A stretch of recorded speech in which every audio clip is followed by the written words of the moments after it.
ਬਿਸਮਿल्लाहिर्रहमानिर्रहीम अस्सलाम वालेकुम। मैं उम्मीद करदा कि मेरे सारे भाई ठीक होंगे। तो अज साडा जिहड़ा वीडियो का नमान आ वो हैगा हैल्थ के बारे।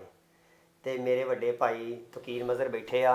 अज असीं इन्हां दे कोलों सेहत के बारे कुछ तुहाडे नाल गल्लां शेयर करांगे कि साडे माशरे के अंदर सेहत का जिहड़ा मसला वा बहुत ज़्यादा खराब आ। अस्सलाम वालेकुम भाई। वालेकुम सलाम। कितना भाई ठीक की हो? हाल है? ठीक ठाक? अल्हम्दुलिल्लाह। तुसीं सुनाओ किदा? ਅੱਜ ਮੈਂ ਤੁਹਾਨੂੰ ਹਾਜ਼ਰ ਕੀਤਾ ਵਾ ਕੁਝ ਗੱਲਾਂ ਪੁੱਛਣ ਵਾਸਤੇ ਕਿ ਸਾਡੇ ਇੱਥੇ ਪਾਕਿਸਤਾਨ ਦੇ ਵਿੱਚ ਜਿਹੜੀ ਨਾ ਹਰ ਬੰਦੇ ਦੀ ਸਿਹਤ ਦਾ ਮਸਲਾ ਬਹੁਤ ਜ਼ਿਆਦਾ ਵਾ। ਬਿਮਾਰੀਆਂ ਬਹੁਤ ਜ਼ਿਆਦਾ, ਹਰ ਬੰਦੇ ਨੂੰ ਜਿਹਨੂੰ ਪੁੱਛ ਕੇ ਵੇਖ ਲਓ ਉਹ ਬੰਦੇ ਨੂੰ ਕੋਈ ਨਾ ਕੋਈ ਮਸਲਾ ਵਾ। ਤੇ ਇਹਦੀ ਕੀ ਵਜ੍ਹਾ ਵਾ ਕਿ ਸਾਡੇ ਮਤਲਬ ਕਿਉਂ ਇਸ ਤਰ੍ਹਾਂ ਜ਼ਿਆਦਾ ਬਿਮਾਰੀਆਂ ਦਾ ਜ਼ਿਆਦਾ ਫੈਲ ਰਹੀਆਂ ਵਾ? देखो, बीमारियां तो पूरी दुनिया 'ਚ ਹੀ मुख्तलिफ इलाकों 'ਚ मुख्तलिफ बीमारियां वा। ਹਾਂਜੀ ਇੱਥੇ लोग तंदुरुस्त भी आ, बीमार भी आ, लेकिन ਇੱਥੇ देखा गया कि ज़्यादातर ਜਿਹੜਾ ਨਾ ਮਸਾਇਲ ਆ, यानी ਜਿਹਨੂੰ भी ਪੁੱਛੋ ਨਾ ज़्यादातर लोग ਜਿਹੜੇ ਆ ਉਹਨਾਂ ਨੇ ਕੋਈ 2-4 ਨੁਕਸ ਦੱਸਦੇ ਨੇ ਕਿ ਮੈਨੂੰ ਹੈਗੇ ਆ। ਹਾਂਜੀ ਜਿਨ੍ਹਾਂ 'ਚ ਆਮ ਇਹ ਹੈ ਕਿ ਹੈਪਾਟਾਈਟਿਸ ਆਮ ਆ, ਡਾਇਬੀਟਿਕਸ ਆਮ ਆ, ਹੈਲਥ ਇਸ਼ੂਜ਼ ਜਿਹੜੇ ਆ ਖਾਸ ਤੌਰ ਦੇ ਉੱਤੇ ਸਟ੍ਰੈਸ ਟੈਂਸ਼ਨ ਇਹ ਵੀ ਆਮ ਆ। ਔਰ ਫਿਰ ਕਿਸੇ ਨੂੰ ਜਿਗਰ ਦਾ ਮਸਲਾ, ਕੋਈ ਹਾਰਟ ਪ੍ਰੋਬਲਮ, ਕਿਸੇ ਨੂੰ ਕੋਈ ਬੇਸਿਕ ਇਹਦੀ ਵਜ੍ਹਾ ਜਿਹੜੀ ਹੈਗੀ ਆ ਉਹ ਇਹ ਆ ਕਿ ਸਾਡੀ ਜਿਹੜੀ ਫੂਡ ਆ ਨਾ, ਖੁਰਾਕ, ਉਹ ਠੀਕ ਨਹੀਂ ਹੈਗੀ, ਆਰਗੈਨਿਕ ਨਹੀਂ ਹੈਗੀ, ਮਿਲਾਵਟ ਜ਼ਿਆਦਾ ਚੀਜ਼ਾਂ ਹਾਂਜੀ ਜਿਹੜੀਆਂ ਲੋਕ ਖਾਂਦੇ। ਜਿੱਦਾਂ ਕਿ ਅੱਜ ਤੋਂ ਤੁਸੀਂ 40 ਸਾਲ ਪਿੱਛੇ ਚਲੇ ਜਾਓ, 35-40 ਸਾਲ ਪਹਿਲੇ ਆਰਗੈਨਿਕ ਫੂਡ ਸੀਗੀ, ਦੁੱਧ ਕੇ ਖਾਲਸ ਸੀਗਾ, ਸਬਜ਼ੀਆਂ ਠੀਕ ਸੀਗੀਆਂ, ਮੈਡੀਸਨ ਜਿਹੜੀ ਹੈ ਕਿਸੇ ਹੱਦ ਤੱਕ ਠੀਕ ਸੀਗੀ। ਲੇਕਿਨ ਹੁਣ ਚੀਜ਼ਾਂ 'ਚ ਮਿਲਾਵਟ ਆ। ਹਾਂਜੀ ਅਸੀਂ ਸਬਜ਼ੀ ਖਾਂਦੇ ਹਾਂ, ਸਪਰੇਅ ਖਾਦ, ਇਸੇ ਤਰੀਕੇ ਨਾਲ ਬਾਹਰੋਂ ਚੀਜ਼ਾਂ ਲੈ ਕੇ ਆਉਂਦੇ ਹਾਂ, ਘੀ ਹੋਰ ਇੱਦਾਂ ਦੀਆਂ ਚੀਜ਼ਾਂ, ਉਹਦੇ 'ਚ ਮਿਲਾਵਟ ਹੁੰਦੀ ਆ।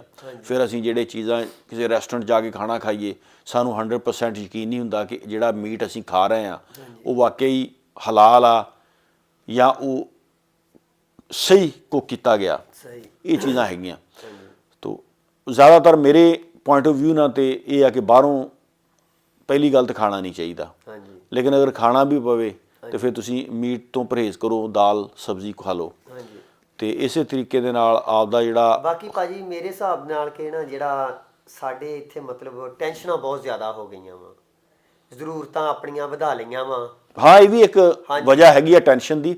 ਹਾਂਜੀ ਲੇਕਿਨ ਇਹਦੀ ਵਜ੍ਹਾ ਨਾਲ ਵੀ ਦੇਖੋ ਨਾ ਸਿਹਤ ਤੇ ਤੁਸੀਂ, ਅਸਰ ਪੈਂਦਾ। ਹਾਂਜੀ ਤੁਸੀਂ ਦੇਖੋ ਨਾ ਹੁਣ ਜਿਹੜਾ ਆਪਣਾ ਪਾਣੀ ਆ ਥੱਲਲਾ, ਹਾਂਜੀ ਉਹ ਕਾਫੀ ਹੱਦ ਤੱਕ ਖਰਾਬ ਹੋ ਚੁੱਕਿਆ। ਸਹੀ ਯਾਨੀ ਆਪਣੇ ਬਜ਼ੁਰਗ ਦੱਸਦੇ ਆ ਕਿ ਅੱਜ ਤੋਂ ਤੁਸੀਂ 40-50 ਸਾਲ ਪਹਿਲੇ ਲੋਕ ਜਿਹੜੇ ਆ ਖਾਲਿਆਂ 'ਚੋਂ ਪਾਣੀ ਪੀ ਲੈਂਦੇ ਸੀ। ਮੁਰੱਬੇ ਪਾਣੀ ਲਾਉਣ ਜਾਣਾ, ਚਬੱਚੇ ਦੇ ਵਿੱਚ 2-2 ਦਿਨ ਦਾ ਪਾਣੀ ਖੜਾ ਵਾ, ਉੱਥੋਂ ਪਾਣੀ ਪੀ ਲੈਣਾ। ਖਾਲੇ ਚੱਲ ਰਿਹਾ, ਨਹਿਰਾਂ, ਕਿਉਂਕਿ ਗੰਦੇ ਪਾਣੀ ਨਹਿਰਾਂ 'ਚ ਨਹੀਂ ਸੀਗੇ, ਪਾਣੀ ਸਾਫ਼ ਸੀਗਾ। ਹੁਣ ਹਰ ਬੰਦੇ ਨੇ ਖੂਹੀ ਕੱਢ ਕੇ ਆਪਦਾ ਜਿਹੜਾ ਗਟਰ ਦਾ ਉਹਦੇ 'ਚ ਪਾਈ ਜਾਂਦਾ। ਥੱਲਲਾ ਪਾਣੀ ਕਾਫੀ ਹੱਦ ਤੱਕ ਖਰਾਬ ਹੋ ਗਿਆ। ਅੱਜ ਤੁਸੀਂ ਪਾਕਿਸਤਾਨ 'ਚ ਦੇਖ ਲਓ, ਹਰ ਤੀਸਰੇ ਬੰਦੇ ਨੂੰ ਆਪਣੇ ਜਿਹੜਾ ਨਾ ਜਰਕਾਨ ਉਹਦੀ ਮਰਜ਼ ਲਾਹਕ ਆ। ਹਾਂਜੀ ਫਿਰ ਇੱਦਾਂ ਹੀ ਹੋਰ ਕਈ ਬਿਮਾਰੀਆਂ ਹੈਗੀਆਂ। ਪਾਣੀ ਦਾ ਵੀ ਮਸਲਾ ਹੈਗਾ, ਸਾਫ਼ ਪਾਣੀ ਨਹੀਂ ਮਿਲਦਾ। ਦੂਸਰੀ ਚੀਜ਼ ਇਹ ਆ ਕਿ ਫੂਡ ਖਾਲਸ ਨਹੀਂ ਮਿਲਦੀ। ਹਾਂਜੀ ਬਾਜ਼ਾਰੋਂ ਚੀਜ਼ ਲੈਣ ਜਾਓ ਤੁਸੀਂ, ਮਿਲਾਵਟ ਜ਼ਿਆਦਾ ਚੀਜ਼ ਆ। ਫਿਰ ਆ ਜਿਹੜੇ ਸ਼ਵਾਰਮੇ ਇੱਦਾਂ ਦੀਆਂ ਚੀਜ਼ਾਂ ਬਣਾਉਂਦੇ ਆ, ਬਹੁਤ ਜ਼ਿਆਦਾ ਹੋ ਇਹ ਗਈਆਂ। ਬਹੁਤ ਜ਼ਿਆਦਾ ਹੋ ਗਈਆਂ। ਲੋਕ ਜਿਹੜੇ ਆ, ਯਾਨੀ ਤੁਸੀਂ ਨਾ ਪੈਸੇ ਲਾ ਕੇ ਤੁਸੀਂ ਬਿਮਾਰੀ ਖਰੀਦ ਰਹੇ ਆ। ਹਾਂਜੀ ਇਹ ਤੋਂ ਪਰਹੇਜ਼ ਕਰਨੀ ਚਾਹੀਦੀ ਆ। ਦੇਖੋ ਫਰੂਟ ਚਾਟ ਆ ਜਾਂ ਪਕੌੜੇ ਸਮੋਸੇ ਵਾਲੀਆਂ ਦੁਕਾਨਾਂ 'ਤੇ ਚਲੇ ਜਾਓ, ਉਹਨਾਂ ਨੇ ਇੱਕ ਬਕਟ ਪਾਣੀ ਦੀ ਭਰ ਕੇ ਰੱਖੀ ਹੁੰਦੀ, ਸਾਰਾ ਦਿਨ ਉਸੇ 'ਚ ਹੀ ਧੋ ਕੇ ਸਰਵ ਕਰੀ ਜਾਂਦੇ ਆ, ਜਿਹੜਾ ਕਿ ਇਨਸਾਨੀ ਸਿਹਤ ਵਾਸਤੇ ਬਹੁਤ ਜ਼ਿਆਦਾ ਮੁਜ਼ਰ ਆ। ਹਾਂਜੀ ਜਿੱਦਾਂ ਦੂਸਰੇ ਮੁਲਕਾਂ 'ਚ ਖਾਸ ਤੌਰ ਦੇ ਉੱਤੇ ਮੈਂ ਗੱਲ ਕਰੂੰਗਾ, ਯੂਰਪੀਅਨ ਮੁਲਕ ਦੇ ਵਿੱਚ ਉੱਥੇ ਹੈਲਥ ਐਂਡ ਸੇਫਟੀ ਔਰ ਉੱਥੇ ਫੂਡ ਚੈੱਕਅਪ ਜਿਹੜਾ ਨਾ, ਖਾਸ ਤੌਰ 'ਤੇ ਰੈਸਟੋਰੈਂਟਸ, ਟੇਕਵੇਜ਼, ਜਿਹੜਾ ਫੂਡ ਆ ਉਹਦਾ ਸਟੈਂਡਰਡ ਬਰਕਰਾਰ ਰੱਖਣ ਲਈ ਉਹਨਾਂ ਨੇ ਹੈਲਥ ਆਫੀਸਰਸ ਰੱਖੇ ਹੋਏ ਆ, ਜਿਹੜੇ ਛਾਪੇ ਮਾਰਦੇ ਆ।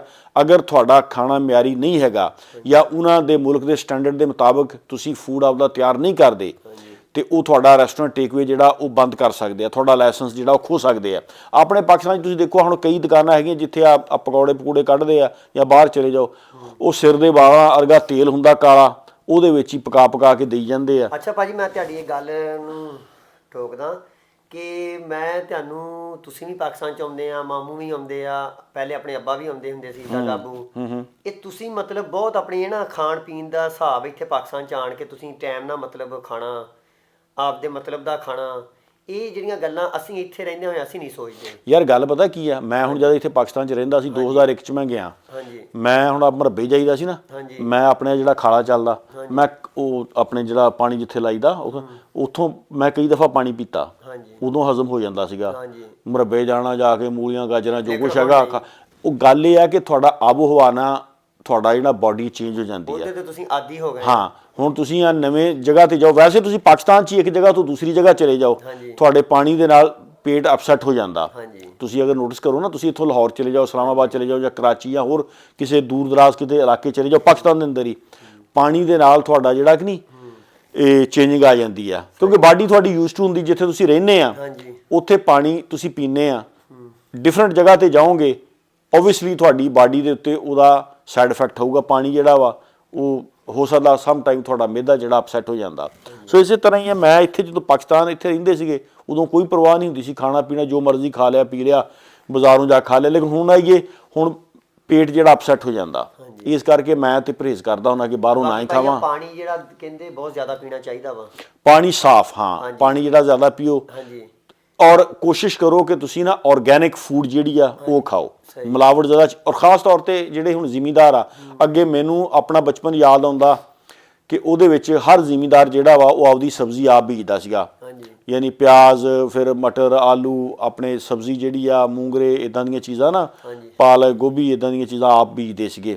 ਹੁਣ ਜਿਹੜੇ ਲੋਕ ਜਿਹੜੇ ਆ ਉਹ ਮਿਹਨਤ ਕਰਕੇ ਰਾਜ਼ੀ ਨਹੀਂ, ਉਹ ਕਹਿੰਦੇ ਕਿ ਚਲੋ ਯਾਰ ਸਬਜ਼ੀ ਆਪ ਬੀਜਣੀ, ਖੇਚਲ ਕਰਨੀ, ਉਹੀ ਬਾਜ਼ਾਰੋਂ ਲੈ ਆਓ। ਬਾਜ਼ਾਰੋਂ ਜਿਹੜੀ ਸਬਜ਼ੀ ਲੈ ਕੇ ਆਈਦੀ ਉਹ ਤੈਨੂੰ ਪਤਾ ਕਿ ਰਾਤ ਨੂੰ ਸਪਰੇਅ ਕਰਦੇ ਆ, ਸਵੇਰ ਮਾਰਕੀਟ 'ਚ ਆ ਜਾਂਦੀ ਆ, ਉਦੋਂ ਹੀ ਤੁਸੀਂ ਖਾਂਦੇ ਆ। ਫਿਰ ਸ਼ਹਿਰਾਂ ਦੇ ਨਜ਼ਦੀਕ ਜਿਹੜੀ ਸਬਜ਼ੀ ਜਿਹੜੀ ਲੋਕ ਜਿਹੜੀ ਬਣਾਉਂਦੇ ਆ, ਤੁਹਾਨੂੰ ਪਤਾ ਗੰਦਾ ਪਾਣੀ ਇਸਤੇਮਾਲ ਕਰਦੇ ਆ, ਫਿਰ ਸਫਾਈ ਕੋਈ ਨਹੀਂ। ਹੁਣ ਮੈਂ ਯਾਨੀ ਦੇਖਦਾ ਵਾਂ ਆਪਣੇ ਅਕਾੜੇ ਆ ਨਹਿਰ ਲੰਘੀ ਹੈ ਨਾ, ਤੇ ਅੱਗੇ ਤੁਹਾਨੂੰ ਬਦਬੂ ਸ਼ੁਰੂ ਹੋ ਜਾਂਦੀ ਗੰਦ ਦੀ। ਅਸੀਂ ਬਚਪਨ ਦੇ ਵਿੱਚ ਯਾਨੀ ਅੱਜ ਤੋਂ 35 ਸਾਲ ਪਹਿਲੇ ਜਦੋਂ ਜਾਈਦਾ ਸੀ ਸ਼ਹਿਰ, ਉਦੋਂ ਵੀ ਇਹ ਗੰਦ ਇਦਾਂ ਹੀ ਪਿਆ ਸੀਗਾ, ਹੁਣ ਵੀ ਉਦਾਂ ਹੀ ਆ। ਫਿਰ ਤੁਸੀਂ ਜਾਓ ਮਾਰਕੀਟ 'ਚ ਜਾਓ, ਤੁਸੀਂ ਸਬਜ਼ੀ ਮੰਡੀ ਚਲੇ ਜਾਓ ਜਾਂ ਹੋਰ ਇੱਧਰ ਉੱਧਰ ਆ, ਸਬਜ਼ੀਆਂ ਇਹ ਉਹ ਸਾਰੇ ਜ਼ਮੀਨ ਤੇ ਰੱਖ ਕੇ ਵੇਚ ਰਹੇ ਆ। ਯਾਨੀ ਕੁਛ ਵੀ ਚੀਜ਼ ਅਸੀਂ ਇੰਪਰੂਵ ਨਹੀਂ ਕੀਤੀ ਹੈ। ਉਹ ਕਈ ਦੇਖਿਆ ਉਹ ਨਾਲੀਆਂ ਦੇ ਉੱਤੇ ਆ ਸਬਜ਼ੀ ਲਈ ਬੈਠੇ ਹੁੰਦੇ ਆ, ਜਾਂ ਫਰੂਟ ਦੀਆਂ ਰੇਹੜੀਆਂ ਜਿਹੜੀਆਂ ਕੋਲ ਨਾਲੀਆਂ ਚੱਲ ਰਹੀਆਂ, ਮੱਖੀਆਂ ਮੱਛਰ ਆ ਕੋਲੋਂ ਉਹ ਚੀਜ਼ਾਂ ਵੇਚ ਰਹੇ ਆ। ਇਸੇ ਤਰੀਕੇ ਨਾਲ ਰੈਸਟੋਰੈਂਟ ਕਿਸੇ ਚਲੇ ਜਾਓ, ਉੱਥੇ ਸਫਾਈ ਜਿਹੜੀ ਆ ਪ੍ਰੋਪਰ ਤਰੀਕੇ ਨਾਲ ਨਹੀਂ ਹੁੰਦੀ। ਫਿਰ ਜਿਹੜਾ ਮੀਟ ਆ ਖਾਸ ਤੌਰ ਦੇ ਉੱਤੇ ਉਹ ਪ੍ਰੋਪਰ ਅਗਰ ਕੁੱਕ ਨਾ ਕੀਤਾ ਹੋਵੇ, ਤੁਹਾਨੂੰ ਫੂਡ ਪੋਇਜ਼ਨਿੰਗ ਹੋ ਜਾਂਦੀ ਹੈ। ਹਾਂਜੀ, ਜਿਹੜਾ ਖਾਣਾ ਵਾ ਘਰ ਦਾ, ਮਤਲਬ ਭਾਵੇਂ ਤੁਸੀਂ ਮਿਰਚ ਨਾ, ਮੈਂ ਤੇ ਇਹੀ ਕਹੂੰਗਾ ਕਿ ਖਾਣਾ ਜਿਹੜਾ ਘਰ ਦੀ ਦਾਲ ਨਾ ਖਾ ਲਓ, ਹਾਂ ਲੂਣ ਮਿਰਚ ਰਗੜ ਕੇ ਖਾ ਲਓ, ਉਹ ਬਿਹਤਰ ਆ, ਬਿਹਤਰ ਆ। ਅਗਰ ਬਾਹਰੋਂ ਖਾਣਾ ਵੀ ਆ ਤੇ ਫਿਰ ਕੋਸ਼ਿਸ਼ ਕਰੋ ਬਾਕੀ ਭਾਈ ਇੱਥੇ ਮਾੜੀ ਜਿਹੀ ਸਫਾਈ ਜਿਹੜਾ ਹੋਵੇ, ਕੋਈ ਮਾੜੀ ਤਕਲੀਫ ਹੋਵੇ ਕਿ ਅਸੀਂ ਦਵਾ ਦਵ ਮਤਲਬ ਟੀਕਾ ਮਤਲਬ ਲਵਾ ਲਈਦਾ ਵਾ। ਟੀਕਾ ਯਾਰ ਉੱਥੇ ਤੇ ਡਾਕਟਰ ਲਾਉਂਦੇ ਨੇ, ਇੱਥੇ ਆਪਣਾ ਮਸਲਾ ਵਾ ਕਿ ਇੱਥੇ ਜਿਹੜੇ ਅਸੀਂ ਮਤਲਬ ਟੀਕੇ ਵਗੈਰਾ ਲਗਾਉਂਦੇ ਨਾ, ਉਹਦੇ ਨਾਲ ਵੀ ਬਿਮਾਰੀਆਂ ਦਾ ਬਹੁਤ ਅਸਰ ਪੈਂਦਾ ਵਾ। ਜਿਹੜਾ ਪ੍ਰੋਪਰ ਇਲਾਜ ਕਰਾਉਣਾ ਚਾਹੀਦਾ ਬਜਾਏ ਇਸ ਦੇ ਵਗੈਰਾ ਕਰਾ ਕੇ। ਹਾਂਜੀ, ਅਗਰ ਕੋਈ ਮਸਲਾ। ਬੜੀ ਮਿਹਰਬਾਨੀ ਭਾਈ ਜਾਨ, ਤੁਸੀਂ ਸਾਨੂੰ ਸਿਹਤ ਦੇ ਬਹੁਤ ਬਹੁਤ ਸ਼ੁਕਰੀਆ। ਹਾਂਜੀ, ਥੈਂਕ ਯੂ।